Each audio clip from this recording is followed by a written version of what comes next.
Walk करने का area भी है। और ये हार्ले डेविडसन और बड़ी मोटर बाइक्स जिनकी आवाज़ें सुन सुनकर हमेशा हम जवान भी उसी में हुए कि बड़ा जनाब बड़ा मज़ा आता था देख देख कर भी और वैसे भी। तो आज ये पहली मर्तबा इतनी सारी बाइक्स मैंने इकट्ठा देखी हैं, तो मैं इनको वेलकम करता हूँ जो मोटर बाइक्स लेकर आए हैं, है ना, इनकी एसोसिएशन को। और बड़ी खुशी हुई यहाँ पर आकर।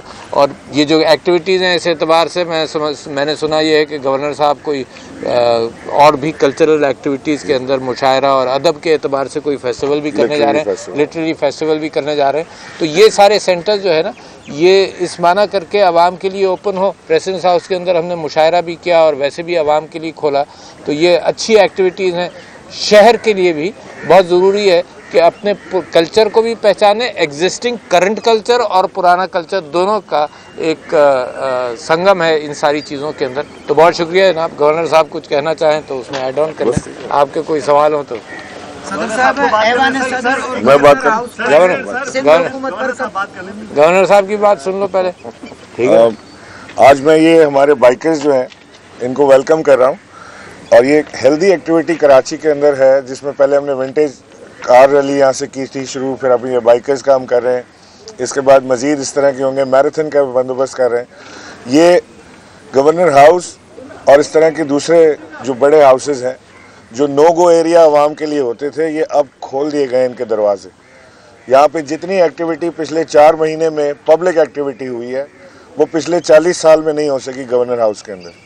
ये हमारे प्राइम मिनिस्टर का जो विज़न था उसके मुताबिक हमने ये काम करने की कोशिश की है और इंशाल्लाह आने वाले वक्त में इसको बढ़ाते चले जाएंगे। जैसे डॉक्टर साहब ने भी आपको बताया कि एक लिटरेरी फेस्टिवल या अदबी फेस्टिवल कह लें उसको, उन्होंने नाम चेंज किया है उसका, उसे हम कर रहे हैं। 3 रोज़ा फेस्टिवल होगा, एक बहुत बड़ा फेस्टिवल है जिसके अंदर अदब से, किताबों से, तालीम से, जिसके अंदर सेमिनार्स होंगे, जिसके अंदर शॉर्ट प्लेज होंगे, एक बड़ी एंटरटेनमेंट और यानी क्वालिटी एंटरटेनमेंट लोगों को इंशाल्लाह हम देंगे यहाँ पे गवर्नर हाउस में, जिसके अंदर तालीम से ताल्लुक़ रखने वाले तमाम लोग इसके अंदर शामिल होंगे।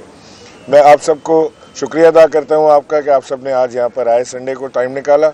मैं बाइकर्स का शुक्रिया अदा करता हूँ जिन्होंने गवर्नर हाउस से इस रैली का इफ्तिताह किया। डॉक्टर आरिफ अलवी और मैं, हम खुद भी बड़े बाइक के शौकीन रहे हैं। और डॉक्टर साहब, आई डोंट नो, अभी चेक करते हैं डॉक्टर साहब ने बाइक चलाना भूल गए कि नहीं। Thank you. ऐवान सदर और गवर्नर हाउस पर इल्जामात लगते रहे कि सिंध हुकूमत पर कब्जे के हवाले से साजिशें होती रहीं और इस हवाले से गवर्नर साहब खानगढ़ भी गए। तो ऐवान सदर या गवर्नर हाउस ऐसे काम क्यों करते हैं जो उनके हैं भी नहीं? ये ऐवान सदर और गवर्नर हाउस ऐसे कोई काम नहीं करता, है ना।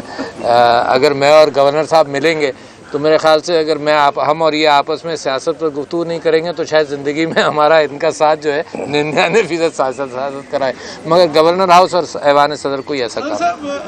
सवाल ये है कि कराची पैकेज की बातें हो रही थी, 5 माह गुजर चुके हैं, अभी तक कोई रिलीफ आया नहीं है और आपकी इत्तेहादी जमात हुकूमत पे नहीं हुई कि पैकेज अनाउंस नहीं हुआ, हमें कोई दे नहीं रहे थे। देखिए, इसके लिए बेइंतहा ज़रूरी है सिंध के अंदर कि सिंध गवर्नमेंट और फेडरल गवर्नमेंट कोऑपरेट करके काम करे। जो मैंने गवर्नर साहब से सुनी, क्योंकि इनके ऊपर जिम्मेदारी ये थी कि जो पैकेज फेडरल गवर्नमेंट से आ रहा है वो गवर्नर के थ्रू ही आ रहा है, तो इनके ऊपर जो जिम्मेदारी थी, इनके हवाले से जो मैंने सुना, तो जो कोऑपरेशन होना चाहिए वो नहीं है। मैं के हवाले से फेडरल गवर्नमेंट की नज़र में है, इंक्लूडिंग कराची। तो मैं समझता हूँ कि उन पैकेजेस पर सिंध गवर्नमेंट को जब तक कोऑपरेशन नहीं होगा तो काम नहीं होगा।